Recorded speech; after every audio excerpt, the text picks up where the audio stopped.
Good morning, all, depending when you're watching this. Good afternoon, good evening, or good night. My name's Ross, and as always told, out of Voice Radio. So today, I'm going to be showing you another of the best Pokemon in the Pokemon video game 2018 format. You see, ladies and gentlemen, I've done a few of these. They've not been quite as regular as I would like. We're going to make them more regular, but today we're talking about Tyranitar because it's one of the more popular Pokemon on the battle spot at the moment. It's a very good Pokemon, and there's quite a lot to like about it. So let's have a gander, shall we? Starting off, looking at the stats, we see that it's got a very high attack stat of 134. This is incredibly high, makes it a beastly hard-hitting Pokemon. Now, it does have an awkward speed of 61 that fits in that stage of it doesn't outspeed much, but it's not really slow enough to really take advantage of Trick Room. What I will say is that at 61, it is 1 point faster than both Incineroar and Alolan Muck, so at least it's got that going for it. And the HP in both defenses are both over 100, all over 100 I should say, so that gives it a fair amount of bulk here. And in fact, if you Mega Evolve it, the defenses get a bump, and the attack goes up to a quite ridiculous 164, though the speed still remains awkward and annoying. So maybe Mega Evolving might be the way to go. In terms of natures here, there's only really two options. Either we go Adamant, putting our attack up and our special attack down. We saw from the attack stat this is very much an attacking Pokemon. And we might go Jolly, putting speed up and special attack down, because this is one of those Pokemon that can go fast with Rock Slide. Although, like I've said, it's not really fast enough to ever put it in that top speed tier. Well, not without an awful lot of work on our part. Now, in terms of the ability, there's only really one ability worth noting here, and it's Sandstream. Yes, I know it can have a hidden ability called Unnerve that stops your opponent eating their berry. No! It's got Sandstream, and it brings in a Sandstorm for 5 turns, which hurts all Pokemon at the end of the turn other than Rock, Ground, and Steel types, reduced by 1/16 of their maximum HP, if you are wondering, and Rock Pokemon get a special defense boost of 50%, which means that special defense that was looking alright when we looked at the stats a minute ago gets an awful lot better because it's been raised by 50%. Which is pretty gosh darn good. And of course, it's a weather type, so it means that a Charizard Y bringing sunlight, nice counter for that. Also, any of these rain Pokemon, more on them in a little bit. You've got a weather type, so you can counter other people's weather, which is very nice indeed. In terms of weakness and immunity, it is immune to Psychic, being a Dark-type Pokemon, but it does have a 4 times weakness to Fighting. Now, there is such a thing in the Pokemon video game as same-type attack bonus. Moves do 1.5 times as much damage if the move and Pokemon are of the same type. Pokemon won't always need that to get a one-hit KO with a fighting move because you got 4 times weakness, and that is a very, very bad thing here. Although you are Dark-type, which means you can take down Cresselia and Aegislash and Pokemon like that, and Rock-typing makes you very, very effective against Mega Charizard Y, which is one of the best Pokemon in the format at the moment, and has a 4 times weakness to Rock. Yay! Now, in terms of the main moves here, the number one move is Rock Slide. Rock Slide is one of the best moves in the format. It's a rock move. Obviously, it's a physical attacking move. All of these are. 75 power, only 90 accuracy, which is a bit of a pain. But it hits all opposing Pokemon, and it's got a 30% chance of flinch against all of them. So you've basically got kind of a 2/3 chance that one of them's going to flinch. Not quite, almost. It's really good, and a lot of people use it, and this is a reason why you would try and make Tyranitar as fast as possible. Now, the fact that you are a rock type means that you get that same type attack bonus, which is very nice. And if you've got high HP, high defense, plus the special defense boost in a Sandstorm, and then you're sitting here making Pokemon flinch, that probably is going to end up being a route to victory. Now, the Dark-type move we go for here is Crunch, 80 power, 100 accuracy, and a 20% chance of lowering the opposing Pokemon's defense. We see Protect, like on so many Pokemon, that just gives you immunity for a turn. Low Kick is generally the fighting move which we go to, though there is another option. 100 accuracy, and it inflicts a greater damage depending on the weight of the target, as low as 20, as high as 120. But against Pokemon like opposing Tyranitar and Snorlax, both of whom have a weakness to fighting, you're hitting at the maximum and having a base power of 120. It's not good against light Pokemon, but it's good against some of these fighting weak heavy Pokemon. We also use Ice Punch here, 75 power, 100 accuracy, 10% chance of freeze, and this is for these ice weak Pokemon, things like Landorus or Dragon Pokemon like Salamence, maybe even a Tapu Bulu, for instance. We see Dragon Dance. Now this is a setup move, but it raises your attack and your speed by 1 stage. Good to then get those rock slides off a little bit faster and hit a little bit more with them. And then the other fighting move here is Superpower. 120 power, 100 accuracy, but it lowers your own attack and defense, making you a little bit vulnerable. This is a nice I need a KO right now attack, or an I'm going to be switching out, or an I'm going to be KO'd attack. But it's not an I'm going to sit here and use it turn after turn attack, because you'll end up with very low attack, very low defense, and it will go very badly indeed. Now, in terms of the item choices here, Tyranitarite is the most popular. This gives you Mega Tyranitar. Mega Tyranitar is not the only way to play Tyranitar. You can go Mega or you can go regular. But having a ridiculous 164 attack while using Rock Slide and having pretty good defenses, plus bringing in the Sandstorm and having that special defense boost, there are much worse ways to play this game. We do see Weakness Policy played a fair bit. Raises both your attack and your special attack by 2 stages if you're hit by a super effective move. We see Choice Scarf coming in here, which increases your speed by 50%, but it means you can only use the first move that you select when you come into battle.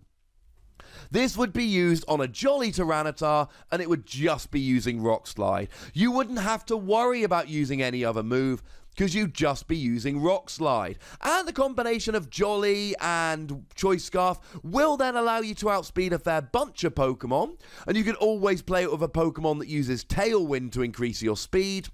It is certainly an option, and it is something that, if it can get enough flinches, will just win you the game outright, although it's never going to outspeed something like a Landorus that's got a Choice Scarf that will always be faster. And to be honest, it won't even outspeed every Pokemon that doesn't have a Choice Scarf. Whoopsie. They are by far the biggest free items, the 3 most widely played items, but there are a couple of other options we've got. Darkinium Z allows you to use the powerful Black Hole Eclipse move. This is your Dark type Z move, and when used off Crunch, which it almost certainly will be with a Tyranitar set, it has a base power of 160, which is quite a bit. We do also see a little bit of love for Life Orb. It increases the damage you do by 30% at the cost of 10% of your maximum HP every turn. Now, in terms of partners here, we do see it played with Excadrill. This is a combination often referred to as Japanese Sand, because it was a sand-based team that came around in Japan, and essentially you use Excadrill here to use the Sand Rush ability, which doubles your speed, and then stop me if you've heard this one before, Excadrill just sits there using Rock Slide.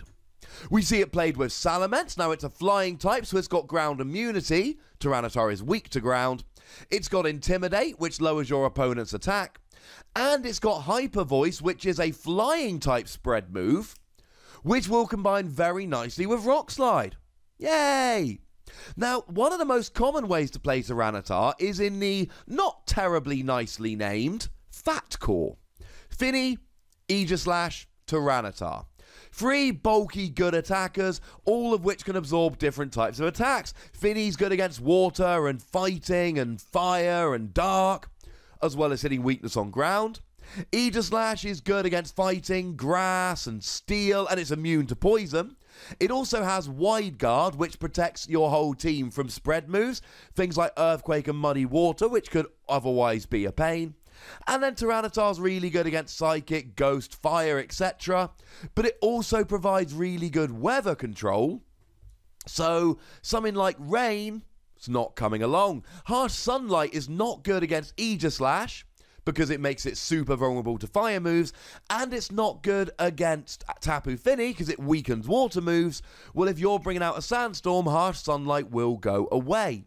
And although it's not actually in the top 10 partners on the battle spot, Tapu Bulu's always a good shout here, because grassy terrain comes in and protects you from Earthquake, but it's also really good at taking fighting moves, while Tyranitar can take the ice and fire moves that would otherwise be threatening Tapu Bulu. Now, in terms of counters here, the first and most obvious one is fighting Pokemon.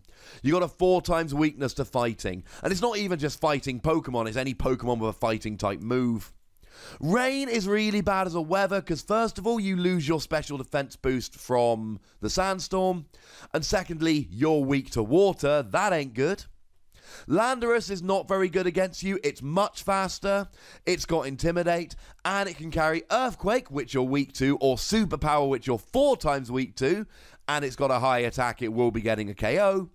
And you are a physical attacker, so Intimidate generally, the ability whereby your attack is lowered by 1 stage when the Intimidator comes out, is not going to be terribly nice to you, because you're going to have your attack lowered. Now there are a couple of sets we can have a look at nice and quickly. We've had a look in these videos at a couple Pokemon from Terry Newton's sets. How about his Tyranitar? Life Orb, and then we've got Low Kick, Crunch, Protect, and obviously Rock Slide. And we see there that the usual 252 investment into HP, quite a lot into attack, and then a few into defense, special defense, and speed. We can also see here Riku and Electro Spanish Sand. This is a Spanish version of Japanese Sand. And we see here that Tyranitar, again, we've got an adamant nature, because we want to do as much as we possibly can. And we see Rock Slide, Crunch, Low Kick, and Protect. It's exactly the same set in terms of moves, but here we see a much lower investment in HP, while having a much higher investment in speed, because like I've said, getting off those fast rock slides really can be the difference between victory and defeat. So there's all the main stuff you need to know about Tyranitar, so we'll finish off the video, as we always do, by running a few calculations. So if we start off looking at a general Tyranitar against a general Landorus, we can see that Ice Punch will not get a one-hit KO, unfortunately. Now, if you turn the Tyranitar into an Adamant Tyranitar, you have a 6.3% chance of getting a one-hit KO. That's not particularly great. If, however, you go pop a Life Orb on that bad boy, then you actually get a guaranteed one-hit KO. But of course, Landorus has Intimidate.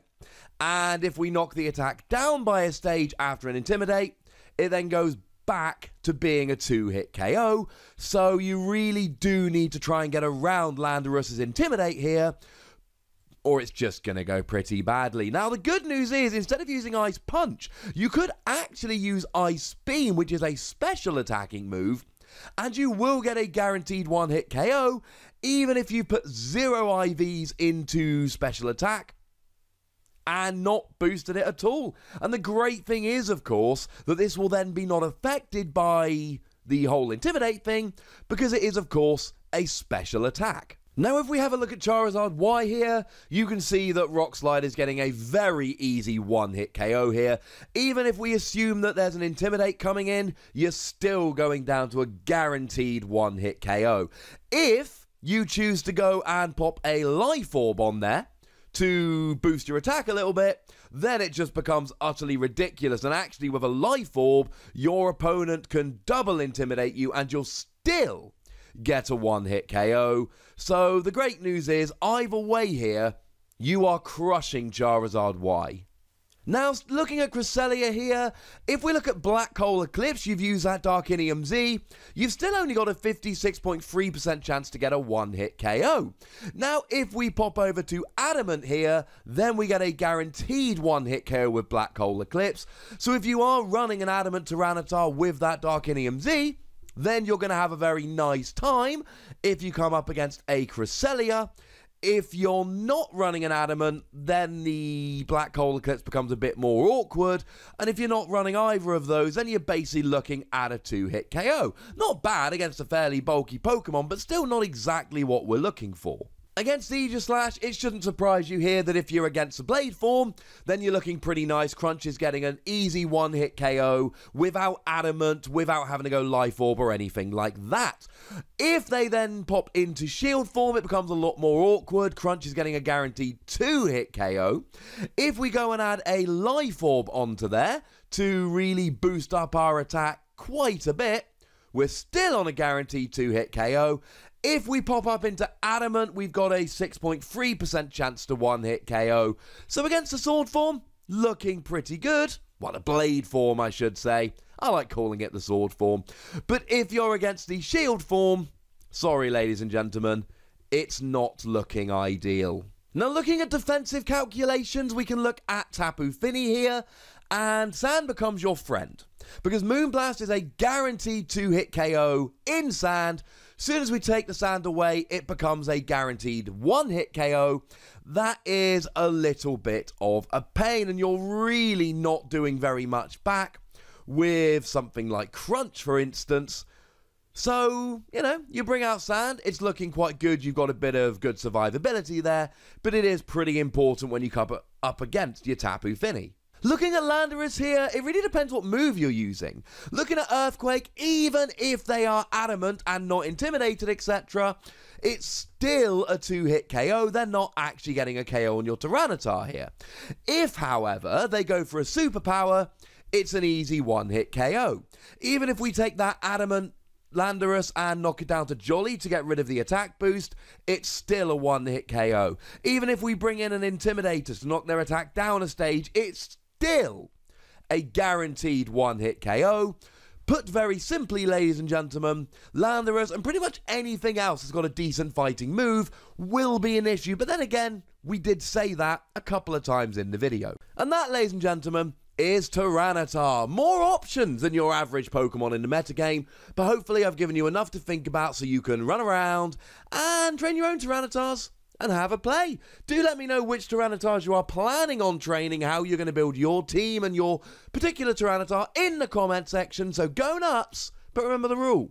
Be nice. Make sure you like this video, subscribe to this channel, follow me on Twitter at TheWassy, and Twitch for some live action at twitch.tv/PTCGRadio. If you want to support the channel, get some bonus podcasts and all of that, head on over to patreon.com/PTCGRadio, where you can do exactly that. But by far the most important thing, as always, is to look after yourselves until next time. Thank you very much for watching. My name's Ross, and you've been watching PTCG Radio.